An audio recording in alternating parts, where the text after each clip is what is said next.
줄이와 끝까지 함께 들어주세요. 오늘의 사연은 사랑하는 한 남자의 인생을 위해 그 어떤 것도 마다하지 않는 열정적인 어떤 여성분의 이야기입니다.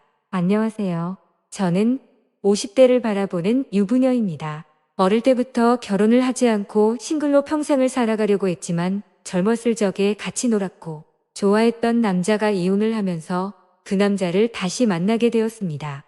애정도 있고 함께했던 시간들이 자꾸만 생각나서 현재는 그 남자와 재혼을 하고 지금 5년째 살아가고 있는데요. 남편과는 나이도 동갑이고 직장 생활도 비슷한 시기에 했지만 남편은 결혼을 하여 정상적인 가정을 이끌다가 애들 둘 데리고 이혼을 한 남자이고 저는 그때까지 처녀였답니다. 결혼식 할 때는 같은 직장이라서 어차피 직원들이 다 알고 있었고 남편과 다르게 저는 소원이라 호텔에서 결혼식도 올렸죠.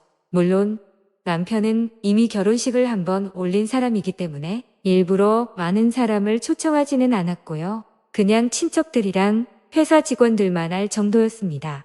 저희 부부는 결혼을 해도 워낙에 나이가 많아서 처음부터 아기를 낳을 생각은 하지 않았고요. 그냥 남은 인생 즐겁게 살다가 간다는 식으로 자식보다는 우리 둘만의 사랑으로 살아가고 있었습니다.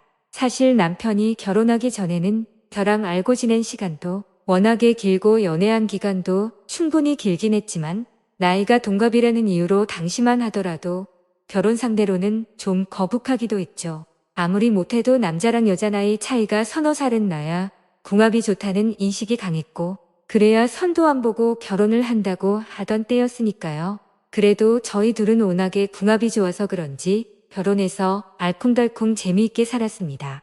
나이는 비록 좀 먹었지만 결혼을 늦게 했고 아무래도 신혼이다 보니 신세대처럼 정말 재미있게 살았는데요. 문제는 남편이 공직에 있었기에 무엇보다 승진이 중요했거든요.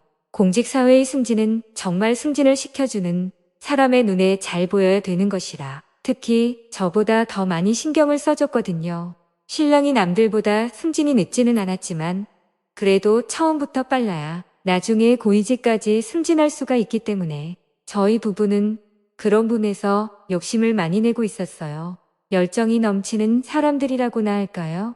당시만 해도 돈을 쓰거나 댁을 대거나 나름대로 노력을 해야 승진이 되지 일만 잘하고 열심히 노력한다고 승진이 되는 시기는 아니었죠. 승진 때문에 돈다발을 갖다 바치는 사람들까지 있었으니까 내부 경쟁이 얼마나 심했겠습니까? 승진의 키를 잡고 있는 해당 상무만 어떻게 잘 구워 삶으면 승진은 식은 죽 먹기라 할 수가 있었기에 상무님을 어떻게 할까 고민을 하던 시기였습니다. 남편의 승진에 대해서 신랑이 할 수 있는 일은 그저 열심히 일하는 것밖에 없고 사실 여자들이 더 많이 설치더라고요.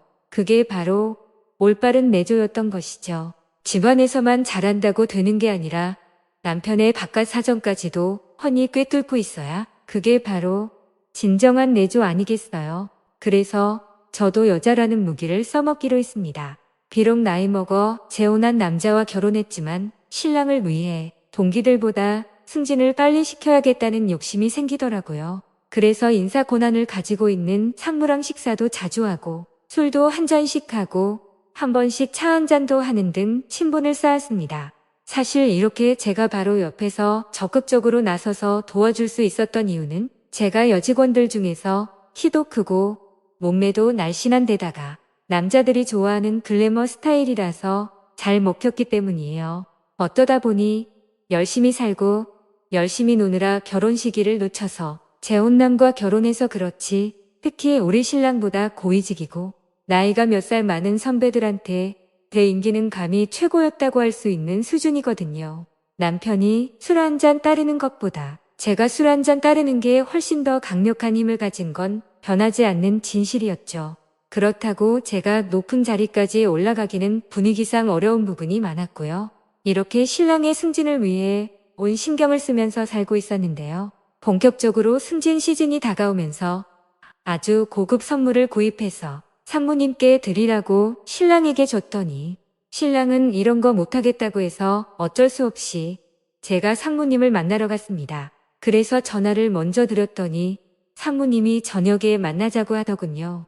그렇게 상무님과 둘이서 저녁에 만나 선물을 드렸더니 상무님은 그 선물을 받지 않고 오히려 저에게 선물을 주시는 것이었습니다. 갑자기 저에게 선물을 주시길래 당황했는데 그냥 편하게 받으라고 하더라고요. 그래서 저는 미안한 마음에 상무님과 술 한잔 하자고 해서 고급 술집에 술을 한잔하러 갔죠. 아주 기름지고 맛있는 참치를 먹으면서 말이에요.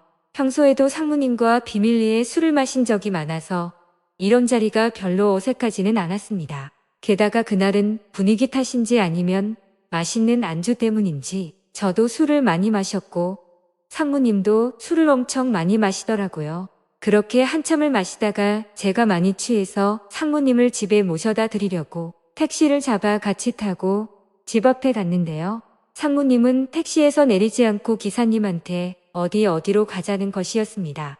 그건 변두리에 위치한 정말 전망 좋은 호텔이었는데요. 저는 술에 취한 상태임에도 불구하고 속으로 오늘이 바로 그날이라고 생각하고 마음의 준비를 단단히 하고 있었습니다. 그렇게 비틀거리며 상무님을 방으로 모시고 갔는데 상무님 역시 술을 너무 많이 마셔서 그런지 객실에 들어가자마자 그만 침대에 쓰러져 버리는 것이었습니다. 샤워를 하고 나와서 한참 동안 옆에서 꼼지락거렸으나 꼼짝도 하지 않길래 상무님의 바지를 벗긴 상태로 제 마음대로 상무님의 소중한 곳을 손으로 주무르다가 저도 결국 그만 그 옆에서 잠이 들었나 봐요. 몇 시간이 지나 새벽 3시가 넘어갈 때쯤에 제가 눈을 떠서 정신을 차려보니 상무님은 아무 말도 없이 사라져버리고 없더군요. 그때부터 걱정이 앞서기 시작했습니다. 혹시 내가 상무님의 눈에 벗어나면 안 되는데 남편의 승진을 위해서라면 뭐든지 할 수 있는데 혹시 내가 뭘 잘못했나 싶더라고요. 그래서 저도 택시를 타고 집으로 왔는데요. 남편도 그날은 출장을 가는 날이어서 집에는 아무도 없었습니다. 애들은 대학을 다니느라 전부 서울에 있어서 집에는 아무도 없었고 한번 자고 일어나서 그런지 도통 잠이 안 오더라고요. 그렇게 다음날 출근을 했는데 사실 온종일 걱정이 엄청 많이 됐습니다. 그러나 제가 상무님한테 전화를 드릴 수도 없고 그렇다고 상무님이 저에게 전화를 하는 것도 아니고 그렇게 자버린 뒤 도대체 무슨 일이 있었는지 알 수가 없어서 답답하더라고요. 궁금증만 가득 안은 채 퇴근까지 하게 됐는데 궁금해서 견딜 수가 없었습니다. 어찌 되었는지 알 수 있다면 그것에 대한 사후 방안도 마련하겠는데 경위를 몰라서 정말 미치겠더라고요. 제가 상무님을 손으로 주물럭거리다가 잠에 든 뒤에라도 혹시나 제가 마음에 들었으면 무언가 일을 치렀을 텐데 그런 게 전혀 없던 거잖아요. 혹시나 제가 마음에 안 들어서 집으로 도망가 버린 건 아닌지 걱정이 된 거예요. 도저히 궁금하여 견딜 수가 없어서 밤에 상무님께 카톡으로 안부 문자를 보냈는데요. 아무런 답장이 없더라고요. 그래서 저는 그날 제가 상무님의 비위를 맞춰주지 못했다는 생각이 들었습니다. 이제는 제가 신랑을 승진시키고자 했던 꿈은 사라졌구나 생각하고 있었는데 자기 직전에 카톡으로 답장이 왔더라고요. 내일 저녁에 시간 비워두라고 말이죠. 그렇게 퇴근 후에 저희 둘은 나서 저녁을 먹고 역시 술 한잔까지 했는데요. 제가 자는 사이에 상무님이 없어져서 무슨 일이 있었는지 궁금했는데 상무님은 그 호텔에 간 기억이 나지 않아 엄청 궁금했던 모양이었습니다. 저랑 필름이 끊긴 순간이 달랐던 것이죠. 두 사람이 서로가 기억나는 범위를 합쳐보니 두 사람 모두 술에 취해 아무 일도 없이 그냥 자다가 상무님은 도망치듯 빠져나온 것이었습니다. 다만 제가 상무님의 소중한 곳을 손으로 만지다가 잠들어서 분명히 상무님이 일어났을 때 홀랑벗은 상태일 것인데 그 부분에 대해서는 얘기를 하지 않았어요. 괜히 부끄러우니까요. 그래서 저는 이때다 싶어 용기를 냈습니다. 말이 나온 김에 오늘은 끝까지 한번 가보면 안 되냐고. 그날 못한 것들이 있는데 오늘은 제대로 해야 되지 않겠냐면서 말입니다. 저도 사실 인물값 하는 바람둥이 기질이 있기도 하고 무엇보다 남자를 기쁘게 해주는 건 자신 있거든요. 그래서 이런 관계는 별로 신경도 안 쓰고 즐기는 성격이죠. 그러니 상무님도 입가에 미소를 머금더라고요. 그렇게 저희 둘은 술도 많이 마시지 않고 기분 좋을 정도로만 마시고는 택시를 타고 외곽지 전망 좋은 호텔로 다시 가서 정말 뜨거운 시간들을 보냈답니다. 저도 보통 여자는 아니지만 상무님도 정말 대단한 체력의 소유자였습니다. 나이를 많이 먹었는데도 아주 단단하고 튼튼한 걸 가지고 있고 여자를 잘 다룰 줄 알더라고요. 정말 쌍코피가 날 정도로 뜨거운 사랑을 하고는 앞으로는 제가 상무님의 오피스 와이프가 되어 주기로 했답니다. 그렇게 저희는 틈만 나면 뜨거운 시간을 보냈고 저도 상무님을 위해서 제가 할 수 있는 최선을 다해서 아주 촉촉하게 적셔드렸어요. 제가 좀 흥분하는 스타일이라서 상무님도 아주 좋아하시더라고요.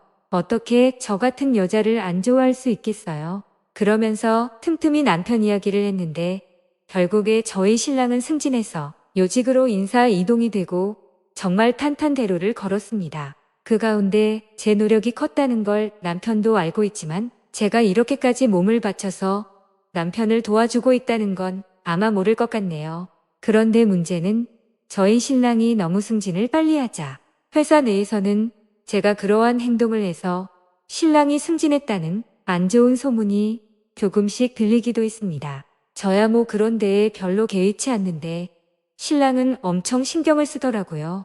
그래도 워낙에 바쁘게 살다 보니까 크게 신경 쓰지 않고 현재는 임원을 바라보면서 열심히 살고 있고요. 저는 그 상무님의 권력이 유지되는 동안 옆에서 계속 보살펴드릴 생각입니다. 혹시나 다음에 또 제가 이용해 먹을 남자가 있다면 이번과 마찬가지로 끼를 발산할 생각입니다. 저의 매력적인 몸매 앞에서 무너지지 않는 남자는 없으니까요. 오늘 준비한 사연은 여기까지입니다. 오늘의 사연자님은 적극적이고 개방적인 사고방식을 가지신 분이신 것 같아요. 그런 부분이 결과적으로 좋은 결과를 가져와서 다행이긴 하지만 꼬리가 길면 밟힌다고도 하죠. 남편분을 위해서 최선을 다하시는 자세도 좋지만 만약 남편분이 그러한 사실을 알게 된 후라도 고마워만 하실까요? 어떤 것이 진정 남편분을 위하는 것인지 다시 한번 고민해 보시는 건 어떨까요? 지금까지 읽어주신 모든 분들 감사합니다. 구독과 좋아요, 알림 설정해주시고 주리가 읽어드리는 썰주리뉴 자주 방문해주세요. 그럼 다음에도 주리가 재미난 썰 가지고 올게요. 모두들 행복한 하루 보내세요.